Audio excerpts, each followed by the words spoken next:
types of junctions are available. First one is the semiconductor junction, that is basically PN junction. Okay, and the same type of both P side and N side we have silicon, but the difference is we are using different doping. In the P side we are using the acceptor type impurity, and N side we are adding donor type impurity. Although the whole semiconductor is silicon. So this is basically, you can say, the homojunction. Okay.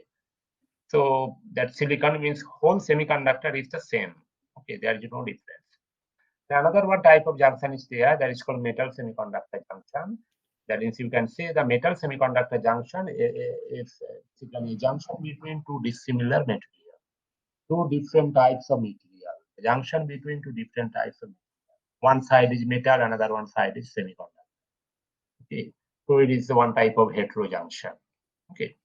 Also, the heterojunction between two different semiconductor is possible. Okay, so suppose one side is one type of semiconductor is used, and another one type of semiconductor is, it is also possible. Okay, so anyway, so right now we are focusing on the metal semiconductor heterojunction. Okay. So why we are going to study this part? Okay. The reason is, if you just see the structure of any MOS transistor. Okay, so you know, MOS means metal oxide semiconductor structure. This is gate region, this is oxide region, and this is the P-type, the silicon region. Okay, and this one, you know, this is the source and drain region, and we have a connection here. Okay, we have a connection here. Okay, so this is basically your structure of a MOS transistor. Okay, you can say, and this is the source terminal, this is the drain terminal, etc. Now see, the source and drain, basically we are connecting when we are taking the output means we are connecting it from, suppose the source of one transistor connected to drain of another one transistor, may be possible. Okay, because inside integrated circuit there are so many, thousands of transistors are present. One is connected to another one. Okay, and we are connecting one part of a transistor with another one part with some metal lines, such as aluminium, copper, etc. Interconnect lines, metal lines. So those are basically metal lines. Okay. So finally, when you are going to connect one transistor with another one transistor, you have to place some contact. Okay, you have to place some contact. The conductor between contact between the source and this region. Okay. Okay. So this is basically the source region, and this is the metal lines. Okay. And similarly the contact between drain and this region. Okay, so here if you focus on this part, okay, you see where the metal will touch the semiconductor region, this part and this part. So those parts are very interesting. And it is found that when a metal will touch a semiconductor, that means when a metal semiconductor junction is formed, it shows two different types of properties depending upon the property of a metal and property of a semiconductor. Listen carefully.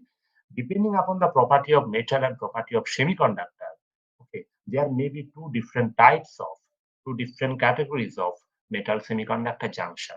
Okay, some metal semiconductor junction, they offer some barrier height similar to PN junction. That means similar to PN junction, you will get some potential barrier. Okay, and as a result, what will happen? It shows a forward bias and reverse bias mechanism. You know, in forward bias, the barrier height will reduce and a current will flow, and in reverse bias, the barrier height will increase and current cannot flow. Okay, some metal semiconductor junction, they follows similar type of characteristics of a PN junction, and they shows a rectification property. Okay, so we can write the first type of junction or contact, or we can say metal semiconductor contact. First one is rectifying contact. Okay, so we are saying this one is a contact. When a semiconductor will touch a metal region, or basically metal will touch a semiconductor region, a contact or a junction is formed. Okay, so some contact shows IV characteristics, that is exponential IV characteristics, similar to your PN junction diode, okay, the rectifier diode, and characteristics similar to diode characteristics. So this is called a rectifying contact. Another one type of contact is possible, okay, that is called non-rectifying contact. Non-rectifying contact, or sometimes we refer it as a ohmic contact. Okay. So just see, the name indicates non-rectifying means, so it will not show the rectification property, or rather than showing the exponential characteristics, it basically shows the linear characteristics. Its voltage current relationship is almost linear in nature and it follows the Ohm's law. Okay, that means V proportional to I. Okay, that means if I draw the graph, so the graph will be something like this for this type, and for this type, it will be something like this. So you can see the difference between two types of contact. First one is rectifying, second one is the non-rectifying contact. Now in rectifying contact, so that means basically we are talking about the diode characteristics. You know that in the diode characteristics, there is some point to this point. Can you tell me what is the name of this point? Anyone? It's called the knee voltage. Okay. V knee or V gamma or cut-in voltage. Okay. You can say it is threshold, fine, but generally the threshold term we use for MOS transistor, not for everything. But technically it is correct. Okay. So this is called a knee voltage.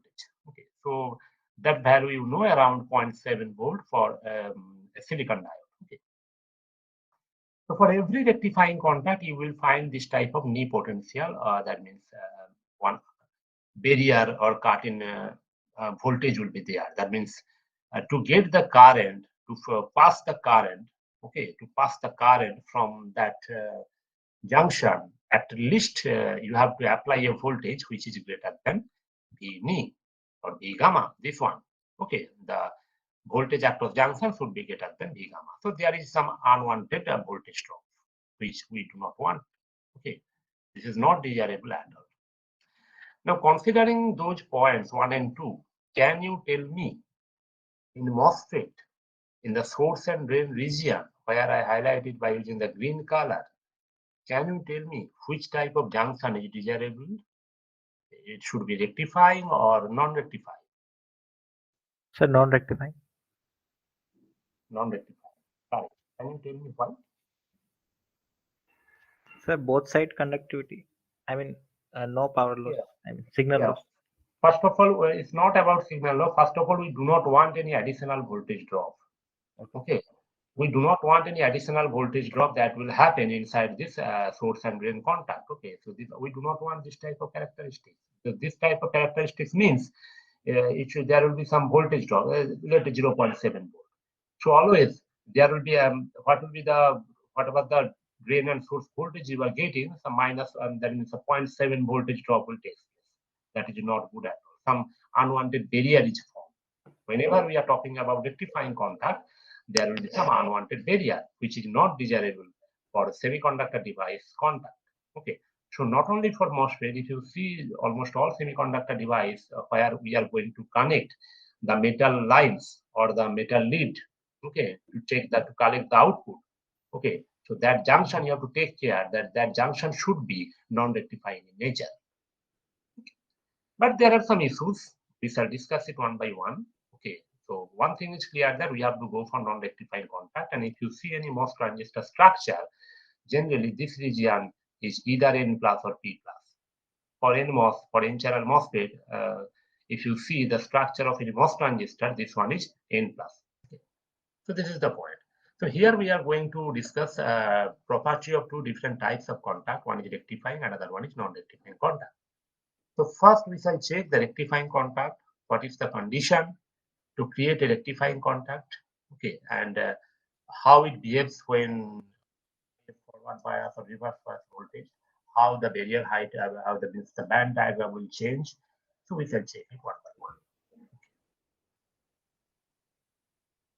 So first one is the rectifying contact.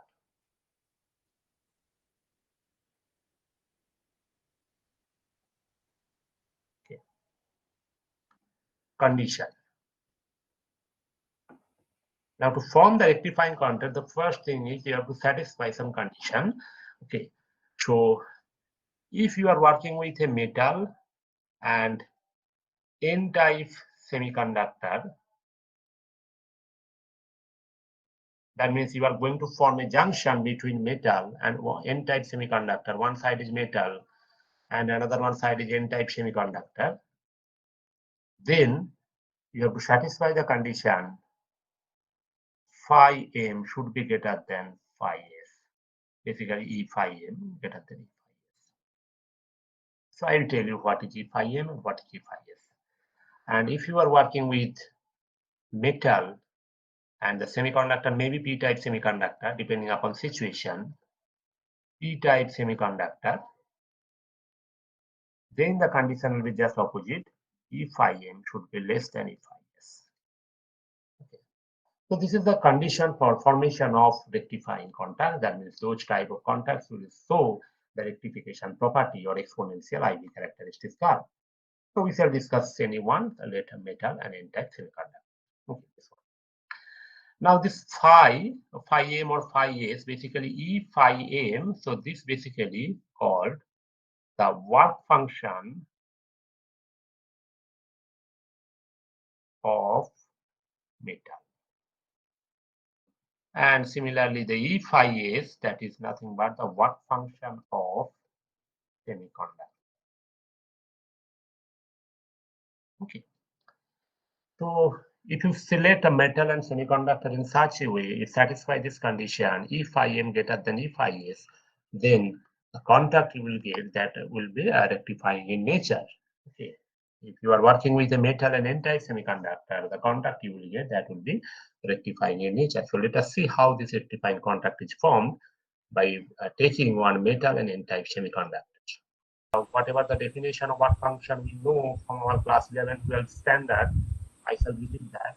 The minimum energy required to free one electron from metal surface. Okay, to free one electron from metal surface. That is basically work function. But more technically, it is the minimum energy required to transfer one electron from Fermi level to free space. Okay.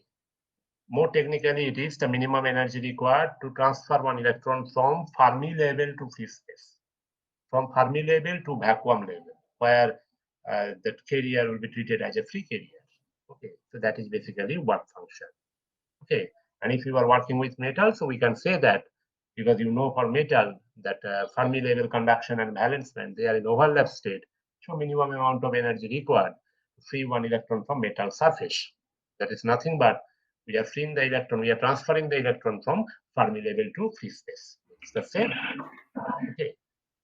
So if we draw the band diagram, okay, so let us see. This left side we have metal, and in right side we have N type of semiconductor.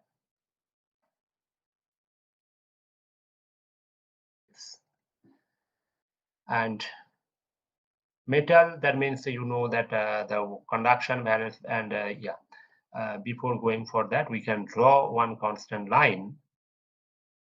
Let this is our free space E0. So E0 means if you can transfer one carrier at this energy level, so it behaves like a free carrier. We can roughly say that. Okay. So for metal, so basically this is the Fermi level EFM. Okay. So basically in case of metal, you know that the conduction, valence band and Fermi level, they are in overlap state. And as per the definition of work function, it is the difference of energy between that Fermi level and free space. That means this is E phi m, the metal side work function, the difference between Fermi level to free space.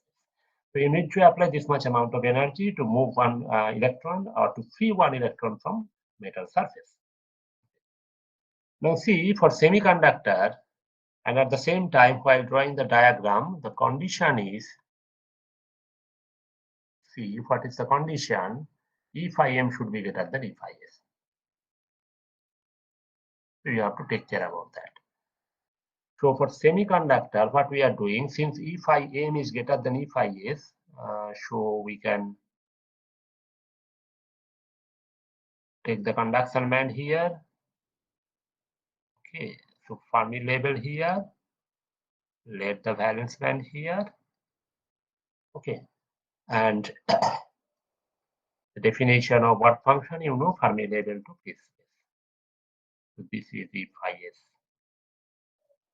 Okay, so this is E phi s.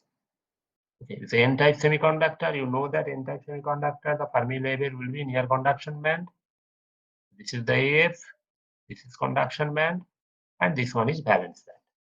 So this is the band diagram satisfying this condition also. E phi m is greater than E phi s, and we are saying that so this will form a rectifying contact. Why? Let us see.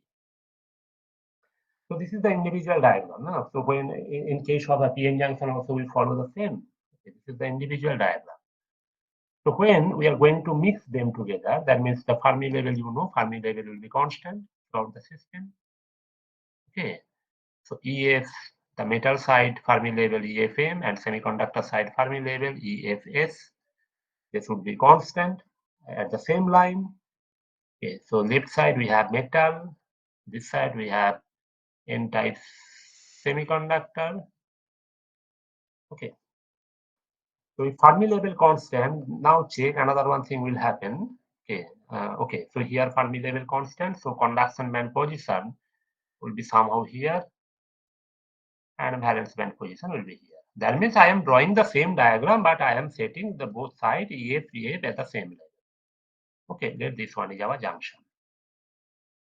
This dotted line is junction. Now, in case of heterojunction, when we are working with heterojunction, some interesting thing will happen. See. So, here inside the conduction band is at top position, at the upper position here. In the metal side, the position of conduction band, that means the Fermi level and all those things here. So which side is at higher energy level? Compare metal side and n-type semiconductor side. The electrons are staying in conduction band. In which side electrons are at higher energy level? Metal side or semiconductor side? Take the left side diagram. In which side electrons are at higher energy level? Metal side or semiconductor side?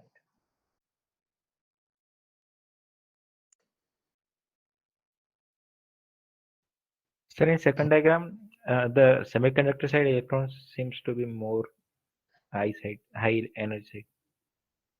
Even in first diagram also check. Why not in first diagram? Before connection also, if you see, the conduction band position is at much higher level compared to the conduction band that is Fermi level position of metal side. Metal. Check here.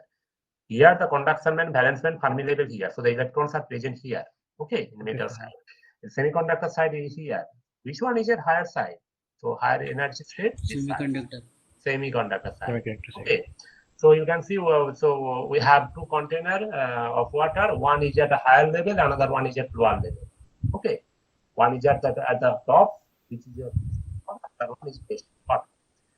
So now when you are going to connect two systems together, that means basically what I am doing, I am placing, okay, I am connecting one pipe between one container and another one. This container is lower energy level, and this container is higher energy.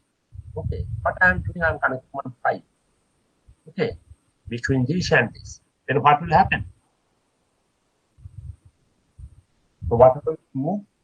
Ions. Positive ions. Fixed positive ions. They left fixed positive ions. So similarly here, when the electrons are moving, okay, from the semiconductor towards metal side, very complicated thing. Okay, they left some positive ions. So that means this side near the junction, some of the positive ions are placed. Some of the positive ions are placed near the junction. So can we say that the semiconductor near the junction became less n-type or little bit n-type? Can we say that the semiconductor, previously it was n-type, now the semiconductor near junction, can we say it is little bit p-type or less n-type? Yes, sir. Because Now we have some positive ions near the junction. Okay. So we can say near the junction, semiconductor became a little bit more p-type or less n-type. If the semiconductor became a little bit more p-type, okay, or less n-type, the distance between conduction band and level should increase, because if a semiconductor became more n-type, just listen, if a semiconductor more n-type, the distance between conduction band and level, this distance will reduce. But if it became less n-type, this distance will increase. That means now Fermi level is somewhere here. Or means if I assume the Fermi level is constant, in this case, Fermi level is constant, so conduction band change, see. But that happens only near the junction. Near the junction. So what will happen? Some bending will take place. Just say the conduction band will bend like this. Why upward bending? Because see, it is n-type semiconductor. The distance between Fermi level and conduction band is this much. But near the junction, it behaves less n-type or little bit more p-type. So the distance between conduction band and Fermi level, it should increase near this junction. As a result, the valence band will also bend. Okay. And due to the presence of those charges, fixed positive charges, we will get one depletion layer. So this is the depletion layer or space charge region.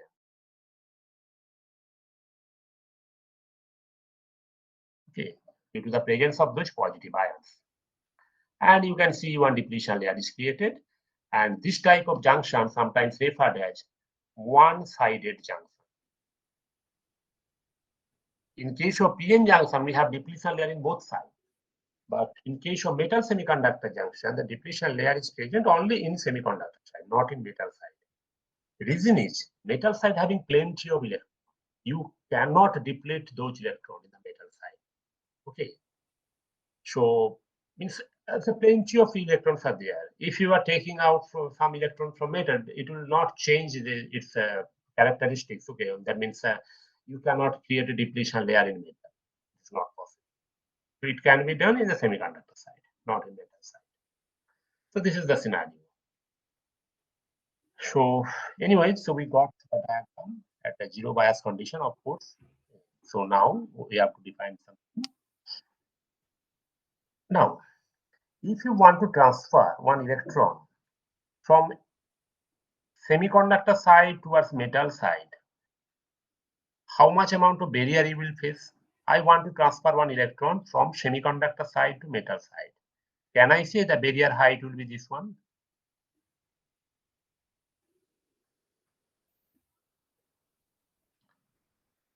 If I want to transfer one electron in the opposite direction from metal side towards semiconductor side, see, we have another one barrier height, E5B0.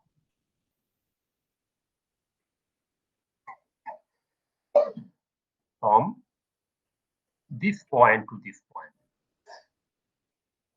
we have another one barrier height, E5B0. Okay.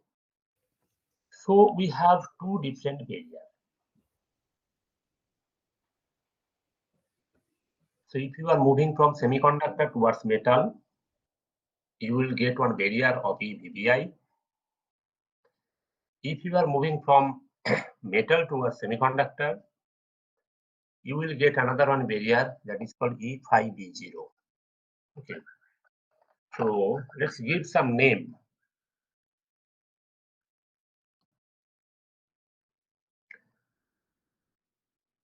This one.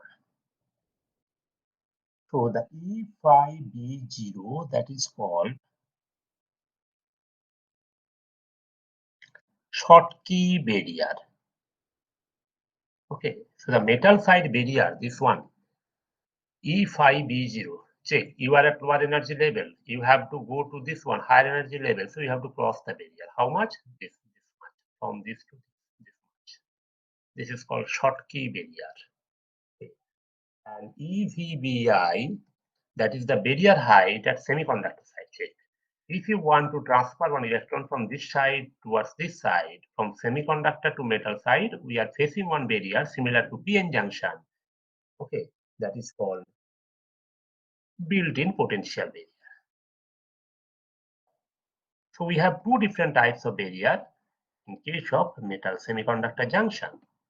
So since different barriers are present, so of course you can say it will show the rectification property, that means the forward bias and reverse bias mechanism. This type of junction will show you the forward bias and reverse bias mechanism. Anyways, we have defined two different types of barrier. This side is called the Schottky barrier and this side is called, the right side barrier is called the BBI or built-in potential barrier. The last thing we are going to discuss today, the forward and reverse biasing of this metal semiconductor junction, and maybe in the next class we shall discuss the non-rectifying contact. So forward and reverse biasing. So biasing of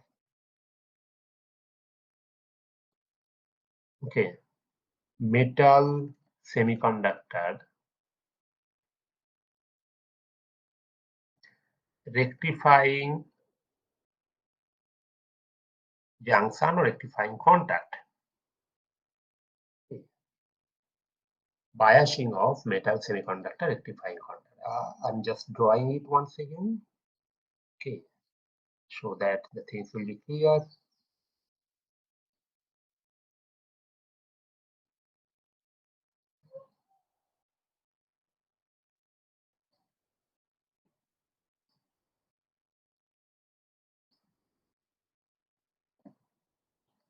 The diagram was something like this.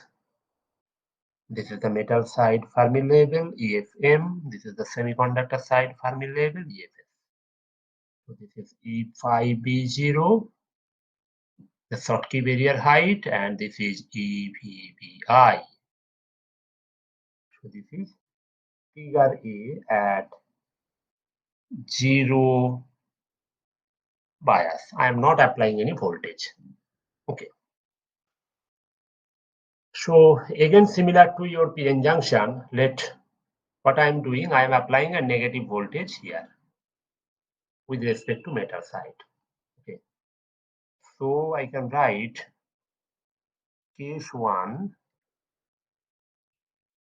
when a negative voltage is applied in semiconductor with respect to metal. When we are applying a negative voltage in the semiconductor with respect to metal. So what will happen to electron energy? Again, go back to your PN junction. Here we are working with the electron inside semiconductor and we are adding more negative potential. So electron energy will increase. So total band will shift which direction? Upward direction. Okay. So the total band diagram will shift in the upward direction. This one, just like this, the same. Take it. Okay. Then we are adding negative potential, total band will shift in the upward direction. So here also it is same. Okay. So total band will shift in the upward direction means now the diagram will be something like this. Maybe. Okay. Now what happened to the barrier? This barrier? Reduce. Reduce. So as a result, okay, VBI value reduces and carrier can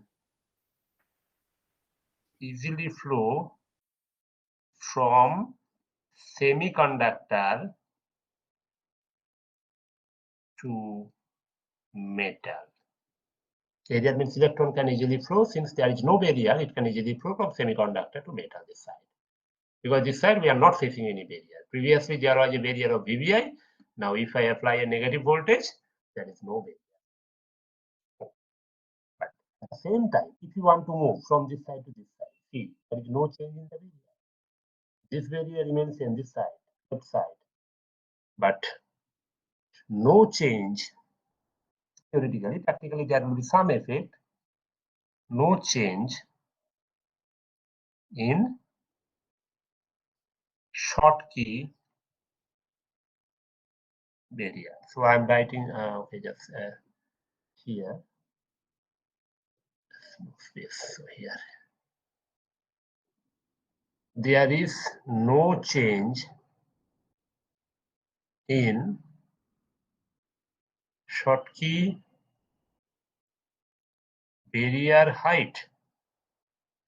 Although when we are applying a negative voltage this side, this barrier VBI reduces, but there is no change in the Schottky barrier. This barrier remains same. Okay.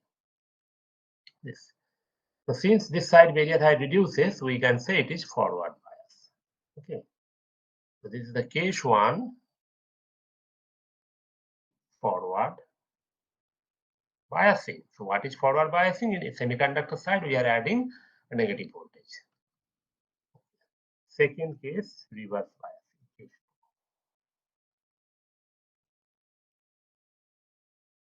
Reverse biasing. So in this case, you see, again I'm drawing the diagram. It was like this: E5 V0, EVBI. I'm not drawing any other thing. This EC, EV, etc. Okay. So in reverse bias means when you are adding some positive voltage, you are applying positive voltage with respect to metal. That means when a small positive or small positive voltage is applied in semiconductor side,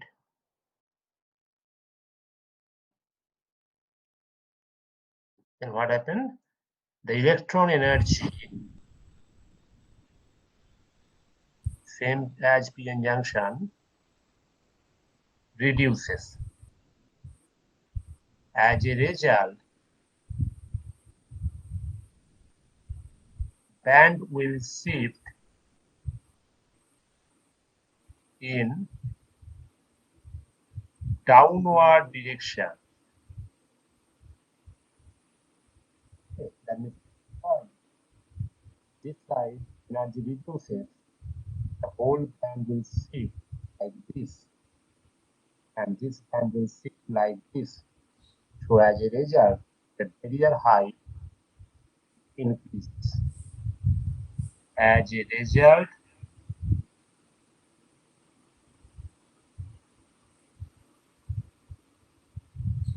barrier height increases.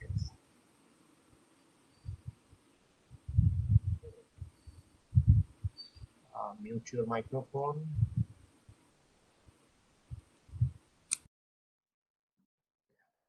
So as a result, barrier height increases. Okay, so this is referred as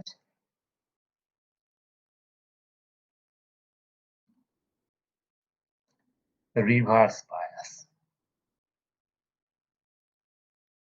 Okay, yeah, barrier height means we are talking about VBI because we have two barrier. Okay, again, there is no change in the Schottky barrier.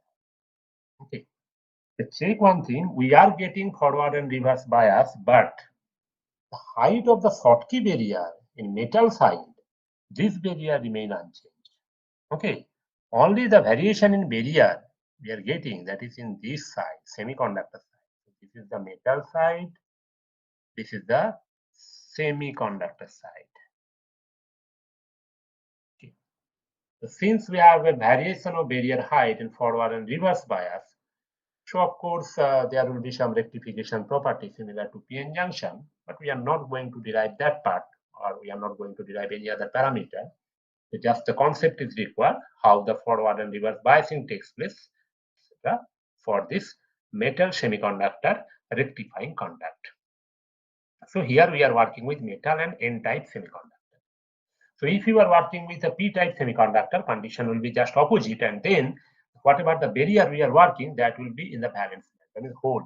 The holes will face a barrier, not electron. Okay, that will be the change. So today up to this one.